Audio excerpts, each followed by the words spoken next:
నాటుకోడి 1.5 కేజీ అండి. ఆవకాయ నూనె అండి, కొత్త ఆవకాయ నూనె అండి ఇది. టమాటాలు, ఉల్లిపాయలు, కొబ్బరి, వెల్లుల్లి, నువ్వులు, గసాలు, అల్లం వెల్లుల్లి పేస్ట్ అండి ఇది. కారం, ఉప్పు, పసుపు, ఆయిల్ అండి. కొంచెం ఆయిల్ వేసుకుంటాము. ఇది ఆవకాయ ఒకటి వేస్తామండి. ఉల్లిపాయలు వేస్తున్నానండి, సాల్ట్, పసుపు వేస్తున్నానండి, మసాలా వేస్తున్నాను.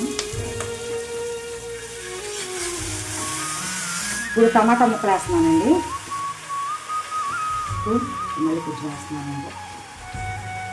నాటుకోడి కదండి, 3 గ్లాసులు నీళ్లు పోసుకున్నాను. కలర్ చూసారండి ఎంత బాగుందో, గుమ్మగుమ్మలాడుతుంది.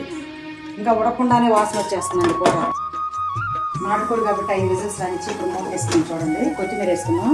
చూడండి పైన ఓట ఎలా తేలిందో, ఎర్రగా వచ్చిందో చూడండి. ఓట నాటుకోడి పులుసు అండి. మీకు నచ్చినట్లయితే లైక్ చేయండి, షేర్ చేయండి. చాలా రుచిగా ఉంటుందండి. చూడండి, ఇది ఆవకాయ పెట్టినట్టయితే ఓట వేసుకొని చేసుకొని చూడండి ఒకసారి.